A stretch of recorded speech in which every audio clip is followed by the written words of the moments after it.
할렐루야. 무더웠던 여름이 지나고 어느새 새로운 계절이 돌아오는 것 같습니다. 오늘 교회를 섬기는 권호양 목사입니다. 사람들은 대부분 도덕적이나 사회적으로 죄를 쥐야만 죄인이라고 생각하지만 하나님 앞에 모든 사람은 다 죄인입니다. 인정하고 싶지 않아도 죄의 삭신 죽음을 피해갈 수 있는 자는 없기에 모두 죄인일 수밖에 없습니다. 그러나 사망 권세를 이기신 분이 계셨으니 바로 예수 그리스도이십니다. 오늘도 사망 권세 이기시고 부활하신 주님으로 인해 우리에게 새 생명이 주어졌음에 감사하는 주일 되시기를 소망합니다. 오늘 말씀은 로마서 3장 9에서 20절 말씀입니다. 로마서 3장 9절에서 20절 말씀입니다. 그러면 어떠하냐? 우리는 나으냐? 결코 아니라. 유대인이나 헬라인이나 다 죄 아래에 있다고 우리가 이미 선언하였느니라. 기록된 바 의인은 없나니 하나도 없으며 깨닫는 자도 없고 하나님을 찾는 자도 없고 다 치우쳐 함께 무익하게 되고 선을 행하는 자는 없나니 하나도 없도다. 그들의 목구멍은 열린 무덤이요 그 혀로는 속임을 일삼으며 그 입술에는 독사의 독이 있고 그 입에는 저주와 악독이 가득하고 그 발은 피 흘리는데 빠른지라. 파멸과 고생이 그 길에 있어 평강의 길을 알지 못하였고 그들의 눈앞에 하나님을 두려워함이 없느니라 함과 같으니라. 우리가 알거니와 무릇 율법이 말하는 바는 율법 아래에 있는 자들에게 말하는 것이니 이는 모든 입을 막고 온 세상으로 하나님의 심판 아래에 있게 하려 함이라. 그러므로 율법의 행위로 그의 앞에 의롭다 하심을 얻을 육체가 없나니 율법으로는 죄를 깨달음이니라. 바울은 그러면 어떠하냐? 우리는 나으냐? 라는 질문을 던지면서 유대인이든 이방인이든 모두 다 죄 아래에 있다고 선언합니다. 그런데 여러분, 죄 아래에 있다는 것은 무슨 의미일까요? 이는 죄의 영향력 아래에 놓여 있다는 것이고 어느 누구도 죄로부터 자유로울 수 없다는 말입니다. 본질적으로 인간은 죄의 노예가 되었다는 거죠. 어떤 아이가 사춘기 시절에 엄마 몰래 야한 만화를 보다가 들키고 나서는 눈물을 뚝뚝 흘리면서 하는 말이 엄마, 나는 내 자신을 스스로 통제할 수가 없어요 였다고 합니다. 죄 아래 가두어진 인간의 무능을 보여주는 한 예라고나 할까요? 우리 중에 아무도 충분히 선하다거나 선할 수 있는 사람은 없습니다. 바울은 죄 아래 있다는 것이 무엇인지를 설명하기 위해 시편과 이사야서의 말씀을 인용합니다. 9절부터 18절까지가 그 내용인데요. 죄의 시리즈라고도 할 수 있겠습니다.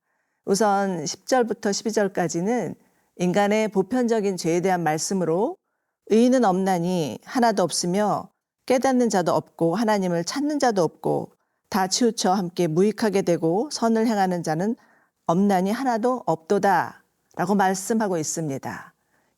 이 짧은 구절에 없다라는 동사가 무려 6번이나 반복되어 나오고 있는 것을 주목하여 보십시오. 인간의 전적 타락을 보여줍니다. 인간은 스스로가 얼마나 큰 죄인인지를 깨닫지도 못하고 하나님을 애써 구하려고도 하지 않고 간절한 마음으로 하나님을 찾지도 않는다는 겁니다. 다 치우쳐 무익하게 되고 라는 구절에서 무익하다라는 동사는 음식이 쉬다라는 뜻인데요. 음식이 아무리 맛있어도 쉬어버리면 버릴 수밖에 없듯이 타락한 인간의 영과 육은 아무 쓸모가 없으며 선을 행할 수 있는 조금의 양심조차 남아있지 않다는 겁니다. 그리고 이러한 인간의 죄된 모습은 말과 행동에서 여실히 드러나는데요. 13절, 14절에서는 그들의 목구멍은 열린 무덤이요 그 혀로는 속임을 일삼으며 그 입술에는 독사의 독이 있고 그 입에는 저주와 악독이 가득하고 사람들이 하는 말을 잘 분석해 보면 그 안에는 지독한 이기심과 교만에서 나오는 험담과 비난과 정죄와 판단의 말들이 일색입니다. 그런가 하면 행동에서도 마찬가지이죠. 15절에서 18절 보시면 그 발은 피 흘리는데 빠른지라 파멸과 고생이 그 길에 있어 평강의 길을 알지 못하였고 그들의 눈앞에 하나님을 두려워함이 없느니라. 여러분, 이와 같이 인간의 마음의 타락은 말이나 행동의 타락으로 이어집니다.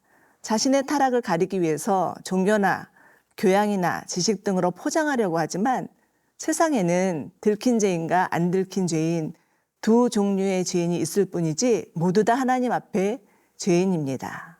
그러므로 죄에 대해서 배우지도 않고 고민하지도 않고 노력하지 않아도 인간은 자동적으로 언제든 죄를 지을 수 있다는 사실을 인정하는 것이 하나님을 만나는 시작점임을 잊지 마시기 바랍니다.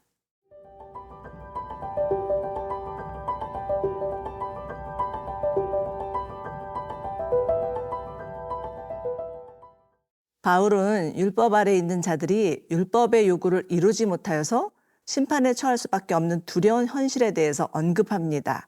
19절인데요. 우리가 알거니와 무릇 율법이 말하는 바는 율법 아래 있는 자들에게 말하는 것이니 이는 모든 입을 막고 온 세상으로 하나님의 심판 아래에 있게 하려 함이라.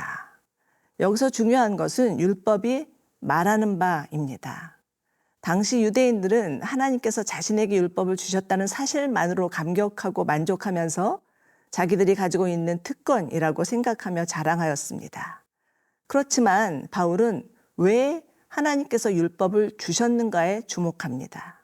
하나님께서 이스라엘에게 율법을 주신 이유는 율법을 통해서 영생을 얻기 위함이 아니라 죄가 무엇인지를 깨닫게 하기 위함이라고 설명합니다. 율법의 가장 중요한 기능이 무엇인지를 알려주려는 것이죠. 그렇다면 바울은 왜 이 점을 유난히 강조하는 것일까요? 유대인들이 이를 잘 몰랐기 때문입니다. 율법의 가장 중요한 기능인 정죄의 기능, 죄를 깨닫게 하는 기능에 대해서 몰랐다는 거죠. 그러기에 그들은 율법을 가지고도 회개할 줄 몰랐고 오히려 교만하여졌으며 결국은 자신들의 구세주로 오신 예수님을 배척하고 맙니다. 그러니 이 얼마나 비극적인 상황입니까? 자신들을 위해 주어진 것이 오히려 해가 되고 만 것이니까요. 그러나 이는 율법이나 율법을 주신 하나님께 문제가 있는 것이 아니었고 율법을 받은 유대인들이 율법의 기능을 오해한 탓이었습니다. 20절입니다. 그러므로 율법의 행위로 그의 앞에 의롭다 하심을 얻을 육체가 없나니 율법으로는 죄를 깨달음이라. 하나님께서 율법을 주신 이유는 율법을 통해서 무디어질 대로 무디어진 양심을 예민하게 갈고 닦아서 자신의 죄를 깨달으라고 주신 것이지 구원을 얻기 위함이 아닙니다. 그러므로 어떤 역사가 일어나야 할까요? 율법이 고발하는 자신의 죄악상을 철저히 깨닫고 자신이 얼마나 절망적인 상태에 놓여 있는지를 알아야 하며 구원에 가난한 자신이 얼마나 무능하고 무기력한 존재인지를 절감해야 합니다. 그리고 이러한 자신을 죄에서 구속하신 예수님의 은혜가 얼마나 큰가를 절실히 깨달아야 하는 것이죠. 예수님만이 인간을 사로잡고 있는 죄의 벽을 허물 수 있는 유일한 길임을 믿고 예수님께 더욱 가까이 나아가고 예수님을 더욱 의지해야 합니다. 율법은 소유하였다고 중요한 것이 아니고 문자적으로 알았다고 해서 중요한 것도 아닙니다. 하나님께서 우리에게 율법을 주신 목적을 아는 것이 중요하고 율법을 통해서 자신의 죄를 깨닫고 하나님 앞에 겸손한 마음으로 나아가는 것이 중요하죠. 그러므로 여러분, 죄가 더한 곳에 은혜가 넘친다는 말씀을 믿으며 오늘도 하나님께 주신 말씀을 통해 우리의 죄악을 발견하고 회개함으로 구세주이신 예수 그리스도께 나아가는 은혜가 있기를 소망합니다.